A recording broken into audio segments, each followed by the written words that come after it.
नक्सलियों के गढ़ में आर्मी आ रही है, ये तो खुशखबरी है यहां के लिए, लेकिन क्या करेगी?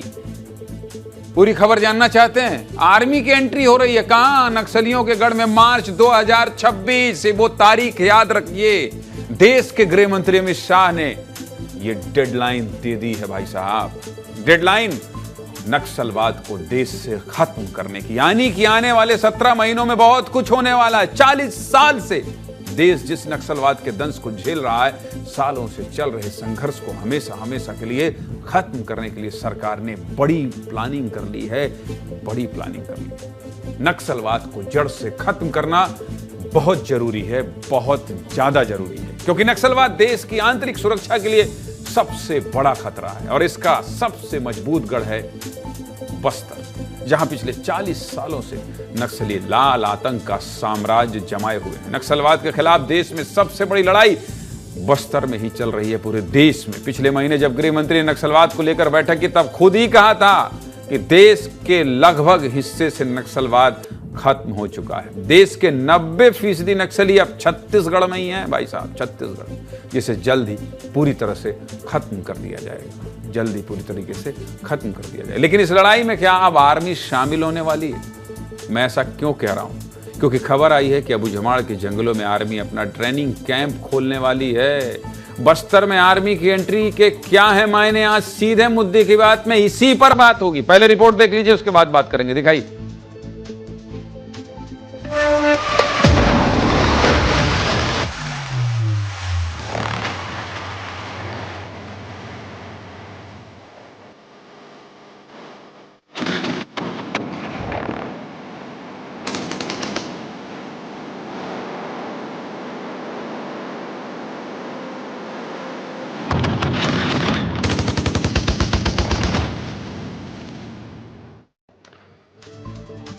आर्मी का काम है बाहरी दुश्मनों से देश की रक्षा करना, लेकिन आज देश को सबसे बड़ा खतरा है नक्सलवाद से। पिछले 4 दशकों में इस लाल आतंक ने हजारों जवानों की जान ली है।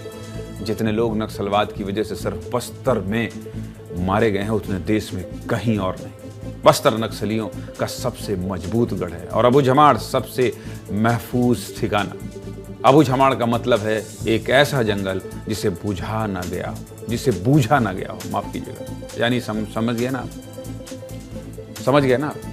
गोदावरी और इंद्रावती नदी के बीच मौजूद ये जंगल इतना घना है कि ना तो मुगल शासक कभी यहाँ कब्जा कर पाए, ना ही अंग्रेज इस जंगल में घुस पाए। इस जंगल का सर्वे भी आज तक नहीं हो सका है, जबकि अंग्रेजों से लेकर आज की सरकारों ने कई बार इसकी कोशिशें की। यही वजह है कि बस्तर में जैसे ही नक्सली घुसे, उन्होंने इस जंगल को अपना महफूज ठिकाना बनाया। सबसे बड़े नक्सली गणपति से लेकर बसव राजू तक ने अबूझमाड़ के जंगलों को ही अपना सुरक्षित ठिकाना बना रखा था। लेकिन अब आर्मी यहां अपना ट्रेनिंग कैंप बना सकती है, इस बात की पुष्टि खुद गृह मंत्री विजय शर्मा ने किया है। सुनिए, गृह मंत्री विजय शर्मा से बात की हमारे सहयोगी नितेश गर्ग ने। क्या कह रहे हैं गृह मंत्री, सुनाइए जरा। मैनुअल रेंज बनाने के लिए 2009 का एक प्रस्ताव था, जो कि जगह निर्धारित है, जनोपयोगी नहीं है, इसलिए अगर आर्मी उसमें अपना ट्रेनिंग कैंप करना चाहती है तो कर सकती है ऐसा। तो उस पर एक फिर से समीक्षा उस पर की जा रही है। नक्सलिज्म के उन्मूलन के उपरांत भविष्य में ऐसी ताकतें सर ना उठा सकें, साथ ही साथ एक बड़ा क्षेत्र है जहाँ पर इसकी आवश्यकता है। अब अबूझमाड़ में आर्मी के आने के मायने क्या हो सकते हैं, ये भी समझ लीजिए। सुकमा, दंतेवाड़ा, बीजापुर जैसे जिलों के दक्षिण और मध्य के इलाके में अब तक नक्सलियों के सबसे मजबूत गढ़ थे। देश में सबसे अधिक जवानों की शहादत यही हुई है, यही इस इलाके में। लेकिन जैसे ही फोर्स ने इलाकों में अपने नए कैंप खोले, नक्सलियों ने अबूझमाड़ को एक बार फिर अपना सुरक्षित ठिकाना बना लिया। यही वजह है कि अब सुरक्षा बलों के मुख्य निशाने पर अबूझमाड़ है। अमित शाह का मार्च 2026 तक नक्सलवाद खत्म कर देने का दावा भी तभी पूरा होगा जब अबूझमाड़ में से नक्सली खत्म हो गए। अबूझमाड़ में आर्मी के ट्रेनिंग कैंप के खुलने से इस युद्ध में फोर्स को बड़ा फायदा होने वाला है। भले ही आर्मी सीधे तौर पर नक्सलियों से नहीं लड़ेगी, लेकिन इतनी बड़ी संख्या में अबूझमाड़ में आर्मी की मौजूदगी से नक्सलियों पर मनोवैज्ञानिक दबाव बनेगा। साथ ही इलाके के सर्वे के काम में भी आर्मी की मदद ली जा सकती है। फिलहाल बस्तर में अर्धसैनिक बलों के 250 से अधिक कैंप मौजूद हैं। बस्तर में सीआरपीएफ, आईटीबीपी, बीएसएफ, सीआईएसएफ जैसी पैरामिलिट्री फोर्सेस तैनात हैं।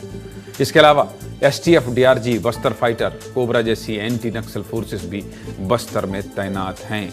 बस्तर में आर्मी के ट्रेनिंग कैंप के खुलने के बाद ये सवाल भी उठने लगे हैं कि क्या सरकार नक्सलवाद के खिलाफ आर्मी को सीधे मैदान में उतार सकती है। अगर ऐसा होता है तो यह पहली बार होगा कि नक्सलवाद के खिलाफ सीधे आर्मी मैदान में होगी।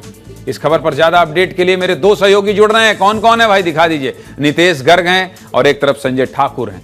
संजय, सबसे पहले मैं आपके पास आना चाहता हूं और मुझे यह बताइए कि ये जो जमीन सर्वे, ये जो काम हो रहा है और गृह मंत्री अमित शाह का यह कहना कि भाई साहब ये टारगेट है, नक्सलवाद खत्म कर देंगे, तो ये सर्वे होके तो रहेगा नहीं, आर्मी आएगी। ठीक है, आर्मी को मैदान में नहीं उतारा जाएगा, लेकिन जो लिखा हुआ है, जो हम बता रहे हैं, मनोवैज्ञानिक दबाव तो बनेगा। और क्या भरोसा कि अंतिम लड़ाई में जाइए भाई, जीत लीजिए मैदान। संजय। बिल्कुल यही बात है। देखिए, आर्मी ने लगभग 54,500 हेक्टेयर जो है एरिया मांगा है अपने ट्रेनिंग कैंप के लिए। ये एरिया कितना बड़ा, इसे अंदाजा लगाइए कि रायपुर जैसे 2 शहर जो हैं इस इलाके के अंदर आ सकते हैं। यानी इतने बड़े क्षेत्र में आर्मी जो है अपना ट्रेनिंग कैंप बनाएगी, क्योंकि आर्मी बहुत ही हैवी मशीनों के साथ अपने ट्रेनिंग करती है। ऐसे में इस इलाके में जो है, सोनपुर का जो इलाका है, यहाँ ये ट्रेनिंग कैंप बनेगा। और इसके बाद यहाँ के आगे का जो इलाका है, जो अब तक नक्सलियों का मजबूत गढ़ था, वहां भी आर्मी की मदद हो सकता है ली जाए सर्वे कराने के लिए। देखिए, सीधे तौर पे आर्मी लड़ेगी नहीं नक्सलियों से, लेकिन जो सर्वे जैसी चीजें हैं, जो विकास डेवलपमेंट जैसी चीजें हैं, इसके लिए आर्मी की मदद ली जाएगी। और ये जो मनोवैज्ञानिक दबाव है, जब हजारों की संख्या में आर्मी के जवान अबूझमाड़ के जंगलों के अंदर रहेंगे तो नक्सली भी कांपेंगे आर्मी के जवानों से। निसंदेह, बिल्कुल संजय, बिल्कुल ठीक कह रहे हैं संजय, जो आप बात कह रहे हैं, आऊंगा आपके पास। नितेश गर्ग, आप गृह मंत्री से बात करने पहुंचे थे, गृह मंत्री कुछ खा रहे थे, आपको भी खिलाए कि वापस ऐसे ही चले आए आप? और दूसरी बात, कितने आश्वस्त हैं वो, और ये कितनी जल्दी हो जाएगा? कुछ ऑफ कैमरा उन्होंने बताया तो बता दीजिए। जी बिल्कुल, उन्होंने सादा और पौष्टिक खाना खिलाया, जैसा कि वो सभी के साथ बैठकर खुद खा रहे थे, वही खाना खिलाया। अच्छा लगा, क्योंकि उस वक्त हम भूखे थे, हमारी टीम भूखी थी, सभी ने खाना खाया। दूसरी चीज, जिस बात की आप कह रहे हैं, गोली और बोली की नीति पर जो है सरकार आगे बढ़ रही है। 3 बहुत बड़ी चीजें जो है गृह मंत्री ने विस्तार न्यूज से बताई हैं। एक तो जिसका खुलासा आपने कर दिया, 2 चीजें कि नक्सलवाद पुनर्वास नीति जो है वो 15 से लेकर 20 अक्टूबर के बीच जो है पब्लिक डोमेन में होगी, और उसमें जो है जो सारी चीजें होंगी वो स्पष्ट हो जाएंगी। और तीसरी चीज, जो 6000 अतिरिक्त सुरक्षा बल जो मंगाने की बात है, जो कुछ बटालियन आने की खबर है, उस पर भी गृह मंत्री ने पुष्टि कर दी है। और इस पर गृह मंत्री ने साफ तौर पर कह दिया है, ये पटल पर आ गया है। जो आर्मी वाली समीक्षा है, ये पटल पर आ गया है, और अब इस पर मंथन की बात आगे चल गई है। तो बहुत जल्दी इस पर एक्शन भी ले लिया जाएगा, क्रियान्वयन कुल मिला के बहुत देरी नहीं होने वाली है। संजय उंगली उठा रहे हैं, कुछ कहना चाहते हैं? संजय, अपनी बात रखिए। देखिए, 2009 का प्रस्ताव था ये, इसके बाद लगातार ये टलता गया। एक बार 10 साल पहले कोंडागांव के इलाके में आके आर्मी ने अपनी कुछ समय की ट्रेनिंग की थी। अब देखिए, अमित शाह ने क्योंकि डेडलाइन तय कर दी है मार्च 2026, सिर्फ 17 महीने का समय है, लेकिन लड़ाई बहुत बड़ी है। यही वजह है कि हो सकता है इस प्रस्ताव को बहुत तेजी से आगे बढ़ाया जाए। और ये जो अगर प्रस्ताव आगे बढ़ जाता है तो एक बहुत बड़ा असर ये पड़ेगा कि अबूझमाड़ में ही अंतिम लड़ाई लड़ी जाएगी नक्सलवाद की। ये बात आज लिख लीजिए, क्योंकि सबसे मजबूत गढ़ यही है। संजय, बड़ी बात कह रहे हैं आप, और मैं आप दोनों की तारीफ में कुछ कहना चाहता हूं। देखिए, विस्तार न्यूज है, नितेश गर्ग सीधे गृह मंत्री के पास चले गए थे, और संजय जो है वो आपको वो जानकारी दे रहे हैं जो आप कल अखबारों में पढ़ेंगे। बहुत दावे के साथ कह रहा हूं। तो ये ऐसे सहयोगी हैं जो विस्तार से खबर को बताते हैं, और खासकर बस्तर से अगर नक्सलवाद का खात्मा हो रहा है और गृह मंत्री ने कोई दावा किया हो, तो इसी तरह से जड़ में जाकर खबरों को बताना चाहिए। बहुत शुक्रिया आपका नितेश गर्ग और संजय ठाकुर। कुछ भी होगा अपडेट बताते रहिएगा, जनता को दिखाते रहिएगा। बहुत शुक्रिया आपका, बहुत शुक्रिया।